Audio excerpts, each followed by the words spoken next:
ایمان کس کے مانند ہے؟ درخت کے مانند ہے۔ نبی کریم صلی اللہ علیہ وسلم نے فرمایا الایمان بضع و سبعون او ستون شعبہ اعلاها لا الہ الا اللہ وادناها امادۃ الاذى عن الطریق۔ ایمان کی 70 سے زیادہ شاخیں ہیں، ٹہنیاں ہیں۔ ایک حدیث میں 60 سے زیادہ ہے، 60 70 شاخیں یعنی ٹہنیاں۔ ٹہنیاں کس کو ہوتی ہیں؟ درخت کو ہوتی ہیں۔ سب سے بلند شاخ کیا ہے؟ لا الہ الا اللہ۔ سب سے بلند لا الہ الا اللہ، توحید، اللہ کی توحید، ایمان کی بنیاد، اساس اور ابتدا۔ انسان کا دین کہاں سے شروع ہوتا ہے؟ لا الہ الا اللہ سے شروع ہوتا ہے۔ اور سب سے آخری چیز ایمان کی کہ آدمی راستے میں تکلیف دینے والی چیز کو دور کر دینا۔ الحیاء شعبۃ من الایمان، شرم و حیا انسان کے اندر وہ بھی ایمان کا ایک حصہ ہے۔ تو اللہ کے نبی صلی اللہ علیہ وسلم نے ایمان کو کس سے تشبیہ دی ہے، مثال دی ہے؟ درخت سے۔ درخت کو کتنی ٹہنیاں ہوتی ہیں؟ بہت ہوتی ہیں۔ تو اسی طرح سے ایمان جو آدمی لا الہ الا اللہ کا اقرار کرتا ہے اس کے 70 سے زیادہ شاخیں ہیں، اور نماز ہے، نماز کے لیے وضو ہے، طہارت ہے، پھر روزہ ہے، زکوٰۃ ہے، صدقہ ہے، خیرات ہے، اور اسی طرح سے حج ہے، عمرہ ہے، اور حقوق اللہ ہے، حقوق العباد ہیں۔ 70 سے زیادہ یعنی ایمان کے حصے ہیں۔ ہر حصے سے انسان کیا کرے؟ اپنے درخت کو خیال رکھیں۔ درخت کو خیال رکھنے کے لیے، اس کو تر و تازہ رکھنے کے لیے کیا کرنا ہے بتائیے؟ درخت کو زندہ رکھنے کے لیے کیا چاہیے؟ پانی چاہیے۔ تو پانی ایمان کو زندہ رکھنے کے لیے قرآن اور سنت کا علم حاصل کرنا ہے۔ قرآن و سنت کا علم یہ ایمان کے لیے، ایمان کے درخت کے لیے کیا ہے؟ پانی کی حیثیت۔ علم سیکھتے رہیں گے، علم سنتے رہیں گے۔ اسی لیے قرآن میں اللہ رب العالمین نے فذکر فإن الذکریٰ تنفع المؤمنین، مومنوں کو نصیحت کرو کیونکہ نصیحت مومنوں کو نفع بخش ہوتی ہے۔ جمعہ کا خطبہ کیوں؟ اللہ کے نبی نے فرمایا آپ ادھر ادھر نہ دیکھیں، کسی چیز کو ہاتھ نہ لگائیں ورنہ آپ کا جمعہ چلا جائے گا۔ اتنے سخت وعید کہ آپ جمعہ کے دن بالکل پوری طرح سے متوجہ ہو کر امام کی باتوں کو سنیں، نصیحت سنیں۔ کیوں؟ اس لیے کہ وہ آپ کے ایمان کے لیے پانی ہے، ایمان کے درخت کے لیے پانی ہے کہ اس کا ایمان بڑھے گا، اس کا درخت ہرا بھرا ہوگا، اس کے اندر پھل لگیں گے اور اس کے اندر عمل پیدا ہوگا۔ اس لیے قرآن کو پڑھنا، قرآن کو سیکھنا اور قرآن کی تعلیمات جہاں بھی ہوتی ہیں شوق سے جانا، شوق سے سننا، یہ ہمارا دین۔ آج دنیا میں ہر جگہ قرآن پڑھنے والے لوگ بن جائیں۔ آپ گھر کے مرد ہیں، آپ کی بیوی ہے، آپ کے بچے ہیں، ان کو قرآن پڑھانے کی فکر کرنا کہ ان کی سمجھ میں آ جائے قرآن کیا چیز ہے، آپ کی سمجھ میں آ جائے کہ قرآن کیا چیز ہے، تو پھر ہماری زندگی سے برائیاں ختم ہو جاتی ہیں۔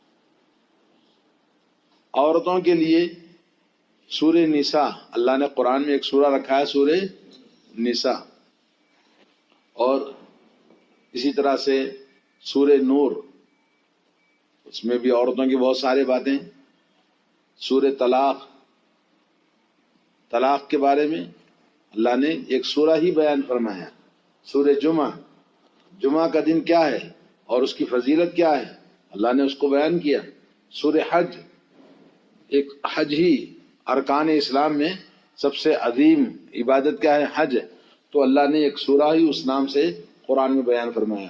سورہ محمد صلی اللہ علیہ وسلم کے بارے میں اللہ نے ایک سورہ بیان فرمایا۔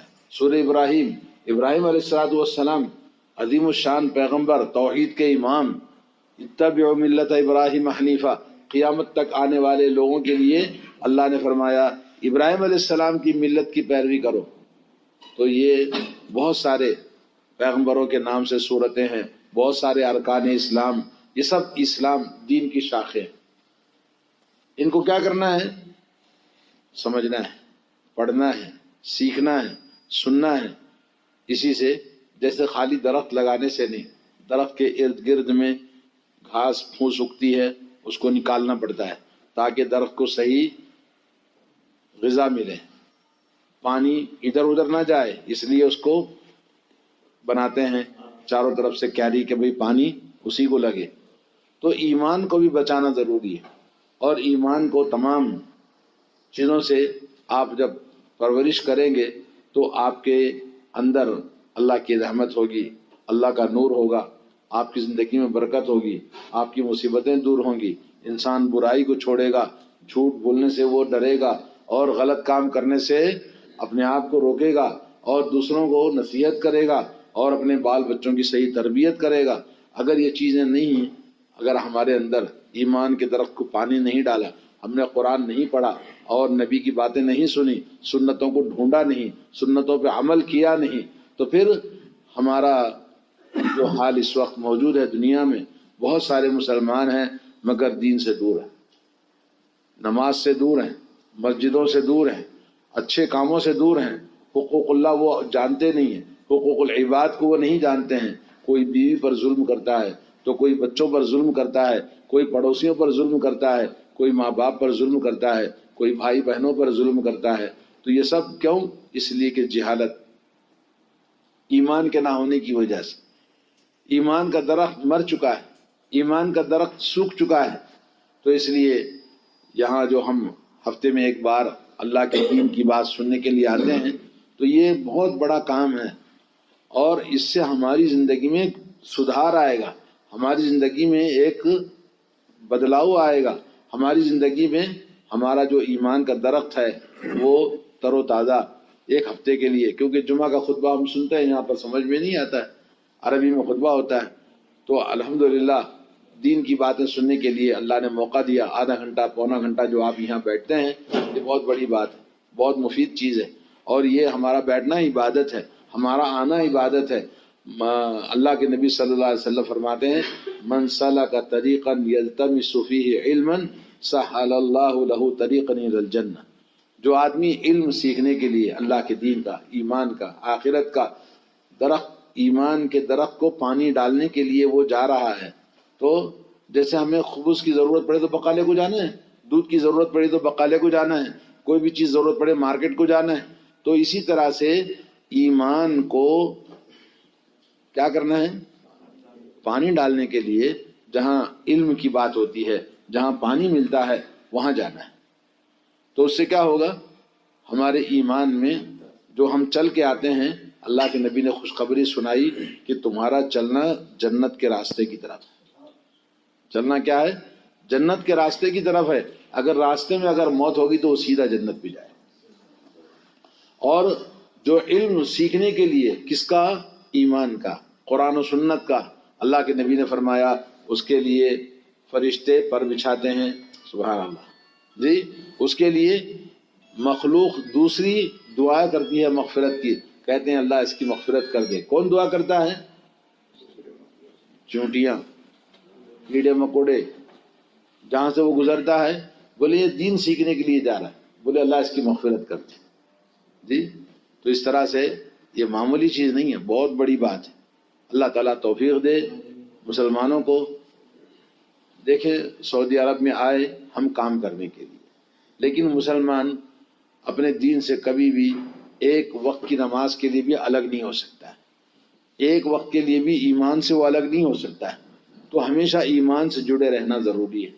اور ایمان سے جڑنے کے لیے جیسے اس درخت کو تر و تازہ رکھنا ہے تو ایمان کا علم ڈالتے رہنا ہے تاکہ یہ درخت تازہ رہے، عمل ہمیشہ کرتا رہے، اور لوگ اللہ کی رحمت، اللہ کی حفاظت، اور اللہ تعالیٰ جو ہمیں رزق دیتا ہے وہ آسانی سے رزق ملے. اللہ جو رزق دیتا ہے اس رزق میں برکت آئے. یہ سب کوشش کرنے کے لیے اللہ کی طرف متوجہ ہونی چاہیے. غیر مسلم اس کا تو کوئی حساب کتاب نہیں ہے، اس کا آخرت پر ایمان نہیں ہے، مرنے کے بعد کچھ اس کو پتہ نہیں ہے، اور وہ جانور کی طرح جیتے ہیں. ان کو تو بس پیٹ بھرنا کی ضرورت ہے اور اپنے خواہش نفس کی چیزیں مل جائیں اس کی ضرورت ہے، اسی کے لیے کوشش کرتا ہے، لیکن ہم اس سے مختلف ہیں، ہمارے اور ان کے بیچ میں بہت فرق ہے. ہم وہ نہیں ہیں، ہم انسان ہیں، کیونکہ قرآن میں اللہ نے فرمایا قل هل يستوي الاعمى والبصير. جانتے ہیں اعمى کسے کہتے ہیں؟ اندھا آدمی. تو اللہ نے کہا جو غیر مسلم ہے وہ اندھا ہے، اور بصیر کسے کہتے ہیں؟ آنکھ والا. مسلمان آنکھ والا ہے. اور قل هل يستوي الظلمات والنور، اللہ نے فرمایا رات کے اندھیرے اور روشنی دونوں برابر ہو سکتے ہیں؟ نہیں ہو سکتے. تو کافر جو ہے وہ اندھیروں میں زندگی گزارتا ہے اور مومن نور میں زندگی گزارتا ہے. ہم دنیا کے اندر بھی نور والے ہیں اور مرنے کے بعد بھی نور والے ہیں. اور اللہ نے کہا کافر مردہ ہے اور مومن زندہ ہے. تو یہ تمام فضیلت ہمارے دین کی ہے. تو ہمارے دین کی اس زندگی کو بنانے کے لیے تھوڑا سا وقت نکالنا، اس کی فکر کرنا. آج کل جیسے واٹس ایپ، موبائل سب کے پاس ہے، تو اپنے موبائل میں اپنے دین کی باتوں کو ہم ڈالیں، صحیح باتیں ہمیں معلوم ہوں، اور تھوڑا سا فرصت ملے. کچھ لوگ گانے بھرتے ہیں، قوالی بھرتے ہیں، ادھر ادھر کی چیزیں بھرتے ہیں، بجائے اس کے ہم کیا کریں؟ اللہ اور اللہ کے رسول کی باتیں ڈالیں، جو ہمارے کان میں بھی جائے، اپنے بال بچوں کو بھی ہم بھیجیں، دوستوں کو بھیجیں، اور اس سے کیا ہوگا؟ ایمان بڑھے گا. آپ کو پتا ہے کہ اسلام نے جتنا مومنوں کو آپس میں جوڑ کے رکھا ہے دنیا کا کوئی دین نہیں ہے، لیکن شیطان نے ہمیں کیا کر دیا؟ بہت زیادہ توڑ دیا. قرآن میں اللہ نے فرمایا یہودیوں کے بارے میں تحسبهم جميعا وقلوبهم شتى. آپ لگتا ہے کہ یہودی سب ایک جوڑ ہے، لیکن حقیقت یہ ہے قلوبهم شتى، ان کے دل بالکل بٹے ہوئے ہیں، ٹکڑے ٹکڑے بنے ہوئے ہیں ایک دوسرے کے خلاف. لیکن مومن سب واعتصموا بحبل اللہ جمیعا، سب مل کے اللہ کی رسی کو مضبوطی کے ساتھ پکڑ لو. ولا تفرقوا، آپس میں پھوٹ نہیں پیدا کرنا، ٹکڑے ٹکڑے نہیں ہو جانا. لیکن حقیقت یہ ہے کہ کرسچنوں کو دیکھیں، یہودیوں کو دیکھیں، کافروں کو دیکھیں، دین کے نام سے کیسے جڑ جاتے ہیں. اور ہم مسلمان ہیں، ہم نے دین کو بانٹ رکھا ہے. کوئی جماعتوں میں بٹا ہوا ہے، کوئی مذہب میں بٹا ہوا ہے، کوئی کسی اور نام سے بٹا ہوا ہے. بولے جی میں اس کو پسند نہیں کرتا، جی میں وہ ہمارے مولوی نہیں ہے، وہ ہمارا طریقہ نہیں ہے، وہ ہمارا مذہب نہیں ہے. اس طرح سے ہمارے ملک میں مسلمان بٹے ہوئے ہیں. یہاں آنے کے بعد آپ کو ایک چیز نظر آئی کہ پورے سعودی عرب کے اندر ایک ہی دین ہے، قرآن اور سنت.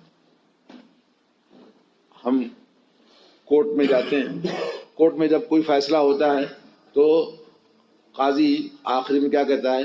اللہ نے یہ فرمایا، رسول اللہ کی یہ حدیث ہے، اس کا یہ فیصلہ ہے. آپ نے دیکھا کبھی کبھی قتل ہوتا ہے تو قتل میں بھی کیا کرتے ہیں؟ قرآن کی آیت پڑھتا ہے اور رسول اللہ کی حدیث پڑھتا ہے، اور اس کے بعد بولتا ہے اس کا یہ فیصلہ ہے. کوئی ہنگامہ نہیں ہے. اور ہمارے یہاں پر جی یہ جماعت والوں کی مسجد ہے، وہ جماعت والوں کی مسجد ہے، یہ بڑا جھگڑا ہے. یہاں پر سب کی مسجد ایک ہی ہے، کوئی نہیں ہے. تو یہ ہے اسلام.